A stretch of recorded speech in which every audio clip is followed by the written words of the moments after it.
चलो, तो टाइम नहीं था मेरे पास। कल हम लोग कर रहे थे क्वेश्चन नंबर 7 और 7 मैं आपको बता रहा था, तब तक टाइम हो गया था।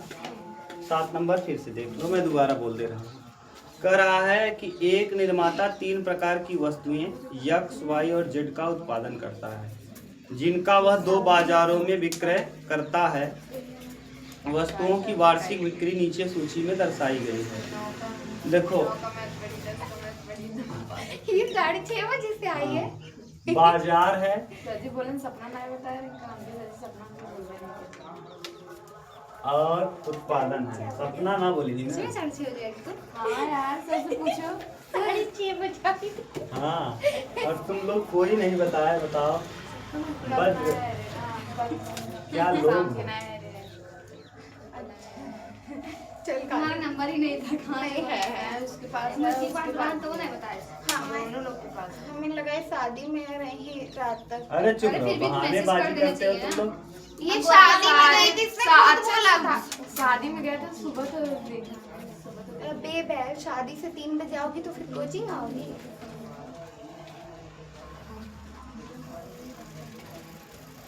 कहाँ थी शादी में गई। हाँ, मुझे रदिया कर दे। ये 3 जगह पे उत्पादन को बेच रहा है, कुछ ठीक। भी हो जाए ना अगर मोबाइल में यक्स मार्केट है, वाई मार्केट है और जेड मार्केट, 3 मार्केट है। कह रहा है कि ये सुनो, अब एक निर्माता की वस्तुएं यक्स, वाई, जेड का उत्पादन करता है। यक्स का उत्पादन कर रहा है, वाई का उत्पादन कर रहा है और जेड का उत्पादन। ये यक्स, वाई, जेड कोई भी वस्तु हो सकता है। ये बल्ब हो सकता है, ये फ्रिज हो सकता है, ये कूलर, कुछ भी हो, लेकिन तीनों अलग अलग वस्तुएं हैं। और 2 मार्केट में, और होशियार आदमी है, एक मार्केट में सेल नहीं करता है, 2 मार्केट में, इसको भी और इसको भी, दोनों मार्केट में सेलिंग करता है। पहले मार्केट में ये पहली वस्तु जो फर्स्ट टाइप की वस्तु है, इसका 10,000 की, 10,000, और यहाँ 2,000, और यहाँ कितना करता है 18,000। और यहाँ क्या करता है सेकेंड मार्केट में, इधर 6,000 इन्वेस्ट करता है, यहाँ 2,000 की जगह 20,000 इन्वेस्ट करता है, और यहाँ 18,000 की जगह केवल 8,000 इन्वेस्ट करता है। ये तो इन्वेस्टमेंट है उसका। कह रहा है यदि यक्स, वाई तथा जेड की प्रत्येक इकाई का विक्रय मूल्य, प्रत्येक इकाई का विक्रय मूल्य दिया है, विक्रय दिया है, ये ऐसे है, इसमें विक्रय दे दिया है। कितना दिया है? यक्स वस्तु जो है 2.5 रुपए का है, 2 रुपए 50 पैसे।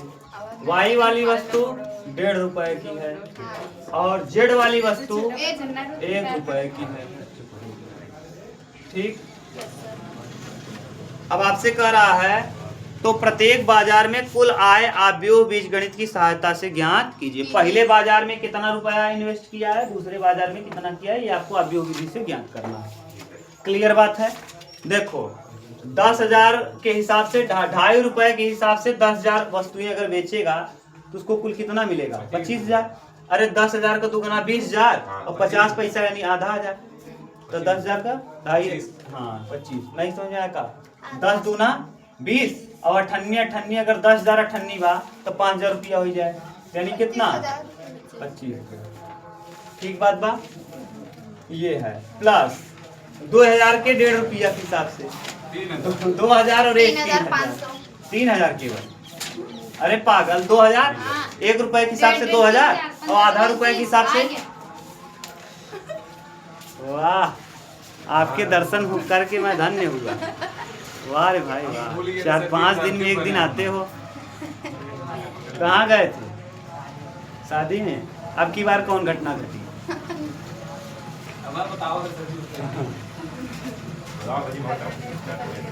तो 2,000 का 1.5 रुपए के हिसाब से 3,000 होगा, और 18,000 डायरेक्ट आ जाए।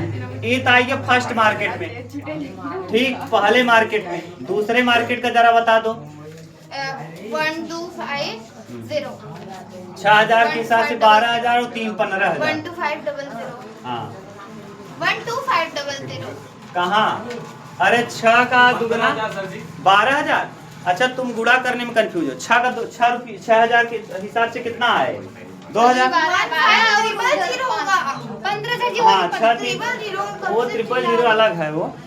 6 दूना 12 और आधा 3 15 अठन्नी। जो 50 पैसा है ना उसका आधा डायरेक्ट कर दो। Okay sir. यहाँ दोगुना कर दो, फिर इसका 50 पैसे का मतलब आधा कर दो। तो 6 का दुगुना करेंगे 12,000 और 6 का आधा करेंगे 3,000 ना, प्लस अब जैसे 2 है 20,000 है, 20,000 का एक गुना 20,000 और का आधा 10,000 8,000 30,000 प्लस 8,000 और 8,000 एक क्या 8,000। इतना रुपया वो इन्वेस्ट करेगा पहले मार्केट में इतना और दूसरे मार्केट में इतना। बताओ पहले मार्केट से होके कुल कितना मिला बा 46,000 रुपया और दूसरे मार्केट से उसको कुल कितना मिला है 53,000 रुपए। ये पहले मार्केट से होके इतना लाभ होगा, इतना रुपया बिक्री करेगा और दूसरे मार्केट से 53। अब आगे का कहता बी, ये तो था ए क्वेश्चन। बोलो कोई दिक्कत है? और नॉर्मल कहता तो आप नॉर्मल तो निकाल ही सकते थे। कहत रहा 2.5 रुपया का यक्स वस्तु बेचा था, यक्स वाली वस्तु जोन बा एक वस्तु कितने रुपए का 2.5 रुपए का, तो 10,000 वस्तु बेचे बस 2.5 रुपया के हिसाब से कितना बेच दे। नॉर्मल तरीके से करता जैसे घरे वाला करता कि 2.5 रुपया का हम मान लो कोनो भी चीज देता है, एक पीस का रुपया का 2.5 रुपया का, तो 10,000 पीस कितने हो जाए मैं बतावा। अगर एक पीस वाई वाला बा है 1.5 रुपया का, 2,000 पीस का कई रुपया हो जाए। अगर एक पीस 1 रुपए का है तो 18,000 रुपया में कितना पीस मिले। बस ऐसे ही वाई वाली वस्तु सेकेंड मार्केट में आप गए और आप कितने वस्तुओं को लेकर गए हैं 6,000 वस्तु, तो वहां आपने 2.5 रुपए में कितने वस्तुओं को बेचा है 6,000। 1.5 रुपए में कितने वस्तुओं को बेचा है 20,000 और 8,000 वस्तुओं को 1 रुपए के हिसाब से बेचा है। ये है। अब सेकेंड वाला जो प्रश्न कर रहा है उसको ध्यान से सुनो। सेकेंड वाले में कह रहा है यदि उपयुक्त 3 वस्तुओं की प्रत्येक इकाई का लागत 2 रुपए 1 रुपए और 50 पैसे है तो कुल लाभ ज्ञात कीजिए। अब लागत जो बना 2 रुपए है, देखो लागत कितना है उसका 2 रुपए 1 रुपए और 50 पैसे। जब बनावट रहा नहीं तो बनाते समय इसने क्या किया था, देखो जितना दिया है 10,000 है और क्या है 2,000। 10,000 गलत भी सही क्या नहीं सही है और यहाँ 18,000 3 0 ठीक। ये 6,000 20,000 8,000। अब ध्यान सुनना, बहुत सिंपल क्वेश्चन बना दिया।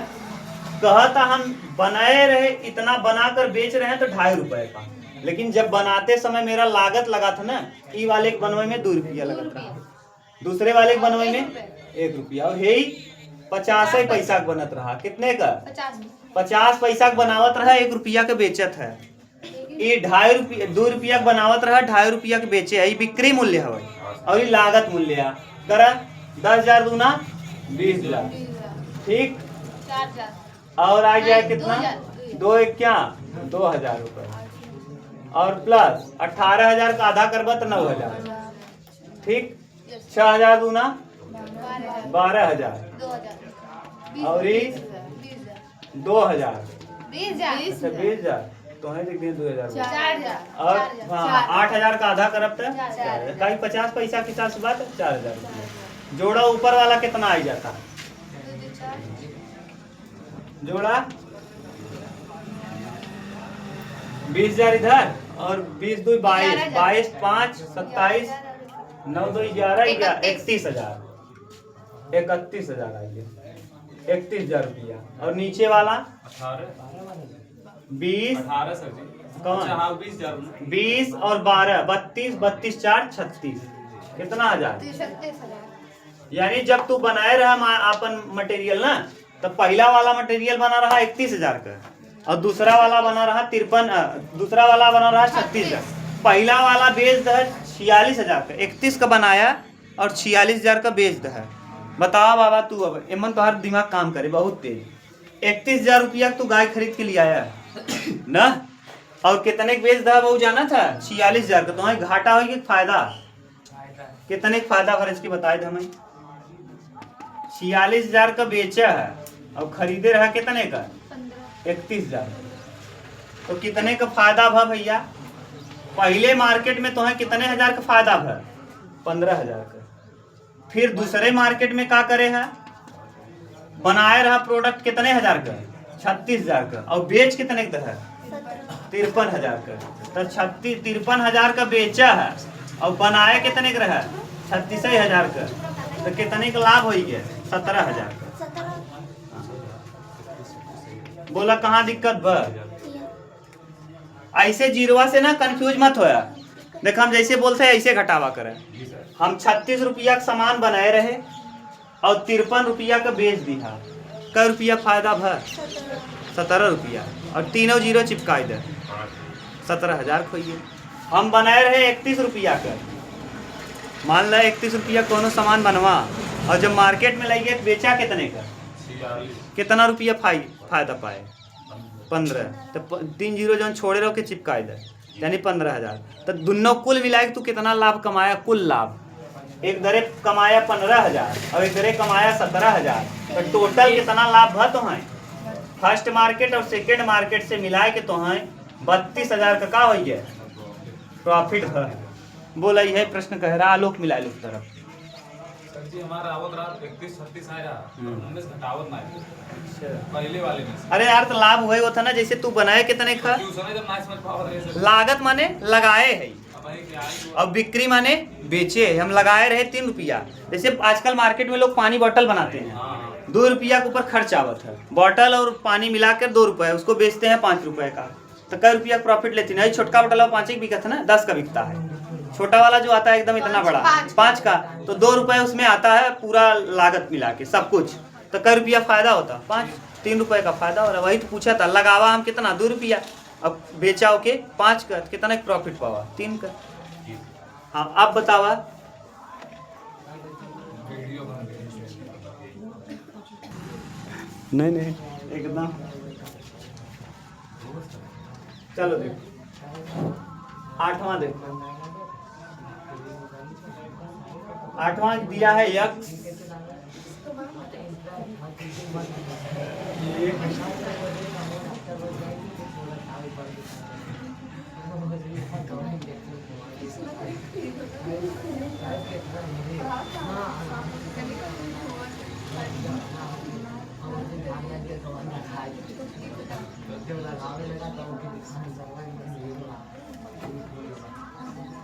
देखो निम्नलिखित में से सही उत्तर का चुनाव कीजिए। इसका मान ज्ञात करना है, यक्स ज्ञात कीजिए। करा आप भी यक्स ज्ञात कीजिए। यक्स का मान ज्ञात करना है। हाँ सर जी। अच्छा एक चीज देखो, जितनी पंक्तियां हैं इसमें जितने स्तंभ वाले हैं ये उतने ही पंक्तियों का होना चाहिए। स्तंभ इसमें कितने हैं? एक ना, ये वाला यानी कितने पंक्ति हैं? 1 और 2। स्तंभ कितने हैं? तो स्तंभ से हमको कुछ लेना देना नहीं है, पंक्तियों से लेना देना। पंक्ति कितने हैं भैया? 2। तो यानी जो यक्स होगा वो 2 पंक्ति का होना चाहिए, तभी गुणा हो पाएगा, और नहीं तो गुणा नहीं। यानी जितने पंक्तियों का दूसरा वाला होगा जिसमें गुणा करना है, उतने ही पंक्तियों का पहला वाला भी होना चाहिए। यानी यक्स 2 पंक्तियों का होना चाहिए। तो यक्स की जगह हम मान लेते हैं ABCD। क्या मान लेते हैं? ABCD। देखो ऐसा ही क्यों माना? अब इसमें कितनी पंक्तियां हैं और बगल वाले में भी कितनी पंक्ति है? 2। इसीलिए मैंने 2 पंक्तियों का ही माना। 2 पंक्तियों का अगर ये रहेगा यक्स तब इसमें गुणा हो पाएगा, नहीं तो नहीं हो पाएगा। अब मानो 1 2 3 4 5 6 और बराबर में है -7 -8 -9 2 4 6। बस गुणा करना है आपको, उत्तर आ जाएगा। A का गुणा 1 में करेंगे A, B का गुणा 4 में करेंगे 4B, फिर A का गुणा 2 में करेंगे 2A, B का गुणा 5 में करेंगे 5B। अभी पहले पंक्ति को उठा रहे हैं, और पहले पंक्ति को उठाइए तब तक गुणा करते रहिए जब तक तीनों स्तंभ क्या न हो जाएं, खत्म न हो जाए। पहले स्तंभ में मैंने किया, दूसरे में, अब तीसरे में करो। A का गुणा 3 में 3A, और 5 कहाँ 6 का B में 6B। सही है। तीनों पंक्तियों में, तीनों स्तंभों में हो गया। पहले पंक्ति का काम खत्म। अब कौन सी पंक्ति उठाएंगे? दूसरा पंक्ति, और तब तक गुणा करते रहेंगे जब तक तीनों स्तंभ समाप्त न हो जाए। C का गुणा 1 में करेंगे 4D। 2C हाँ पहला पंक्ति पहले स्तंभ में हो गया, फिर 2C 5D। 3C हाँ 3 का C में करेंगे 3C + 6D।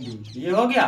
और बराबर में है, बराबर में -7 -8 -9 2 4 6। अब बस बराबर में है, तुलना कर दो।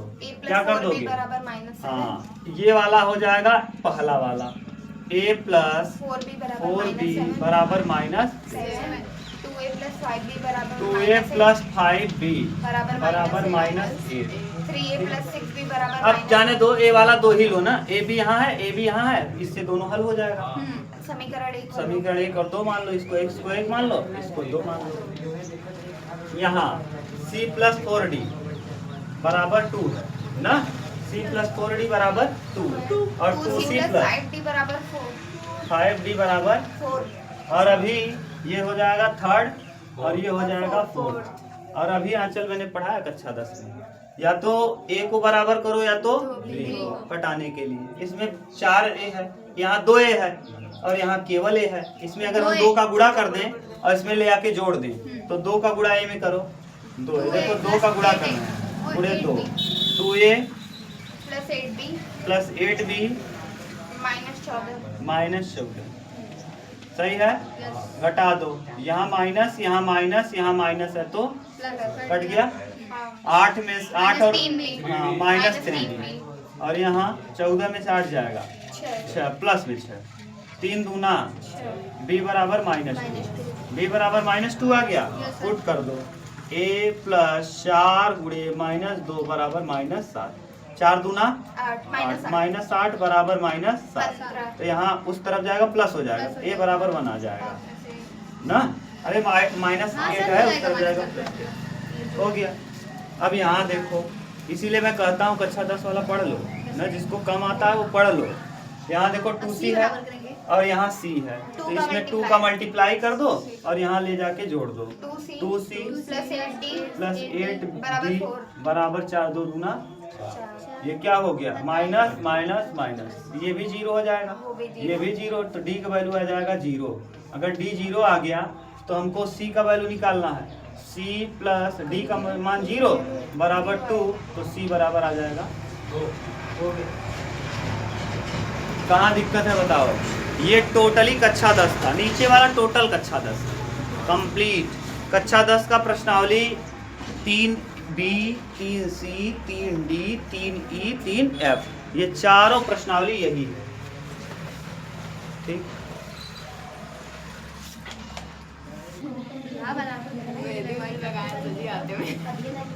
तो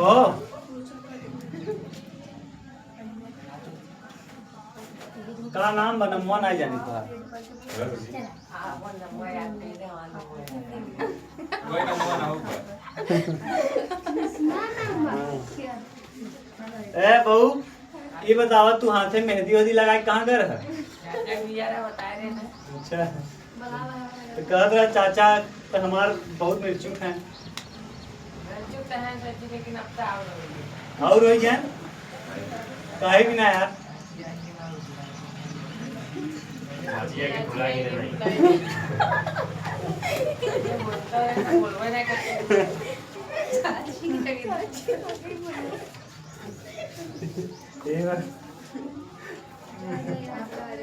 तो उससे बोलवा बंद कर दे। हाँ क्या कर, चलो देखो ए स्क्वायर बराबर क्या है आई। ए स्क्वायर मतलब ए दिया है, एक बार और गुणा कर देंगे तो ए स्क्वायर हो जाएगा, तो ए गुणे ए कर दो। ए मतलब है alpha beta gamma minus alpha, फिर यहाँ अल्फा बीटा गामा और बराबर क्या लिखा है आई, और आई का मतलब मैंने बताया है 1001। हाँ 2 क्रॉस 2 के लिए 1001 सही है, ये 1001। अब जरा गुणा करो, अभी फिर सीख लो। अब गुणा करना सीखो। अल्फा का अल्फा में अल्फा स्क्वायर, बीटा का गामा में बीटा गामा, ये पहले पंक्ति का पहले स्तंभ में हो गया, फिर अल्फा का बीटा में अल्फा बीटा, फिर बीटा का minus alpha beta, alpha beta लिखो चाहे बीटा अल्फा लिखो, सही है। पहले पंक्ति का दोनों स्तंभों में हो गया।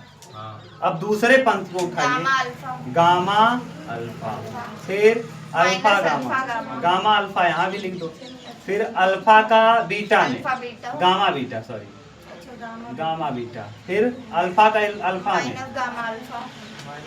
अरे इसका इसमें अच्छा, माइनस अल्फा स्क्वायर बराबर कितना आ जाएगा 100 सही है। अभी तक किसी को दिक्कत हो तो बोलो, केवल गुणा किए हैं। ये हो जाएगा 0, ये हो जाएगा 0, तो आ जाएगा alpha square plus beta gamma, और यहाँ बराबर में कौन 1, इधर भेज दो। Alpha square plus beta gamma is equal -1 बराबर क्या 0। ये वाला आएगा और बाकी ये तो 0 हो जाएगा, ये भी 0 हो जाएगा, और यहाँ भी वही चीज़ है। चाहे इसको लिख लो और चाहे इसको लिख लो, यहाँ भी वही चीज़ है। तो कुल मिला के क्या आएगा, alpha square plus beta gamma -1। उत्तर मिलाओ, कौन सा विकल्प सही है? विकल्प मिलाओ, विकल्प बी है, नहीं मिल रहा बी है, विकल्प। बी बी बी है। बी, तो बी वाला विकल्प इसका सही है। अरे कुछ नहीं था, गुणा भर करना है, सिंपल है। आप इससे कह सकते हैं सर जी इसको क्यों नहीं तुलना की, तब भी वही आएगा। देखो beta gamma alpha square, beta gamma alpha square.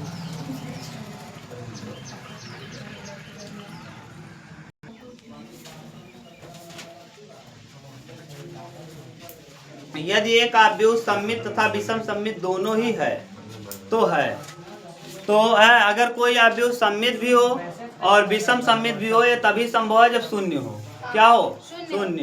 तो ए एक शून्य आव्यूह होगा। शून्य आव्यूह सममित तथा विषम सममित दोनों होता है। मैंने लिखा था जो 0 आव्यूह होता है वह सममित भी होता है और विषम सममित भी होता है। सममित का मतलब उसका ट्रांसपोज निकालिए तो वही आए, और विषम सममित का मतलब उसका ट्रांसपोज निकालिए तो निगेटिव आ जाए, और 0 के साथ निगेटिव होता ही नहीं, तो 0 के लिए सममित भी वही होगा और विषम सममित भी वही होगा। समझ गए? तो ये इसका विकल्प तो डायरेक्ट हो जाएगा, कौन सा? डी वाला। एक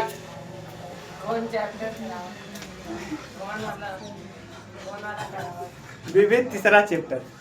वाह रे प्रभु वाह, चरणवा तार कहाँ बा? देखा है, लिखा भैया है चैप्टर 3 आव्यूह मैट्रिक्स विविध प्रश्नावली। हे भगवान, सर जी इंग्लिश में लिया है पूरा हिंदी होता ही नहीं ना, इंग्लिश मिसलेनियस क्वेश्चन होगा, लिखा होगा। मिसलेनियस देखा लिखा हो है।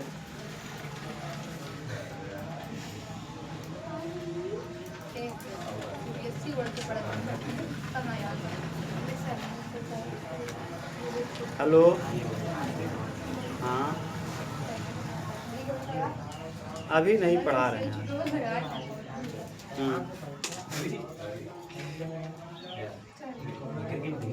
ठीक ठीक, चल चलिए घरे, कुछ काम बा आज। आप चलो, बहुत जरूरी काम नहीं है, काम है लेकिन चलो। कौन सा है? 9 नंबर हो गया, 10 भी हो गया, 11 देखिए। जो घर भाग निकल का पहले घंटा पहले चाहिए। ए स्क्वायर बराबर ए है। इधर पढ़ के तेज हो जाए। आपको दिया है i प्लस ए का क्यूब हम दोगे ना -7a। ये किसके बराबर होगा आपको टिक करना है। ये 11वां है। ठीक, आप हल करो पहले। सूत्र देखो अब है। ओके पलटे मत, कहाँ उन्हें दे दिया भाई, जब ये तू थम ले। कसम फर्जी है भाई सोनिया। भैया पढ़ाई में तो अगर सब पढ़ दिया ए प्लस बी, ये तो सोचे रहन कि कल कहा नहीं रहते, कह रहे थे मैं सोचा मैथ ले लूंगा, जोड़ घटाना होगा, जोड़ घटाना तो मैं ऐसे भी कर लूंगा। अब समझ में आ रहा है कि झूठे फालतू में ले लिया मैंने। देखा इधर a प्लस बी का होल क्यूब है, ये सूत्र आपने पढ़ा होगा। a cube plus B cube 3ab कोष्टक में वो a प्लस, इसको और ठीक से लिखेंगे तो a cube plus B cube plus 3a square B plus 3ab square. देख लो, एक बार a का स्क्वायर हो जाएगा, एक बार इसका गुणा यहाँ कर दिए, एक बार इसी का गुणा यहाँ कर दिए। बोलो सही है? अब वही सूत्र यहाँ लगाओ। a का क्यूब माने i का क्यूब, i का क्यूब प्लस b का क्यूब, a का cube plus 3a square, i square a plus 3 I A square और माइनस 7 है, माइनस 7 है। ये 7 है पहले से है, ये देखो। यस पता है। अच्छा आई का क्यूब करो चाहे आई की पावर 4 करो, आना आई है। तो आई की पावर कुछ भी हो आता क्या है? हम इस ए क्यूब को ए स्क्वायर गुणे ए लिख सकते हैं ए स्क्वायर का वैल्यू दे दिया और प्लस 3 आई स्क्वायर का वैल्यू आई होता है, तो यहाँ हो जाएगा 3 और प्लस आई स्क्वायर यानी 3 आई का मतलब कुछ नहीं, बगल में जो लिखा है वही लिख दो और माइनस 7 ना, क्योंकि आई इंटू ए बराबर होता है ए, मैंने शुरू में ही बता दिया है। हाँ आई किसी के साथ लगाओ तो उसका मतलब होता है ए। अब बताओ आई से कोई फर्क पड़ने वाला है नहीं, आई ऐसे ही रहेगा। ए स्क्वायर का वैल्यू दिया है, ए रख देंगे, ए इंटू प्लस 3 ए ना, और प्लस 3 और ए स्क्वायर की जगह ए और माइनस 7। ठीक, ए स्क्वायर का वैल्यू ए इंटू ए बराबर ए स्क्वायर, ए स्क्वायर की जगह क्या रख देंगे ए स्क्वायर की जगह ए और प्लस 3 ए और प्लस 3 ए और माइनस 7 ए, माइनस 7 है, 3 3 6 और 1 7, कितना बच जाए आई, कुल मिलाकर क्या आ जाए आई, आइडेंटिटी आ जाएगा। आई देखो कौन सा विकल्प सही है? आई हाँ सी सही है, उतार लो सी सही है। ये लीजिए, अब ये वाला बता दीजिए। कैसा क्वेश्चन है वो? 12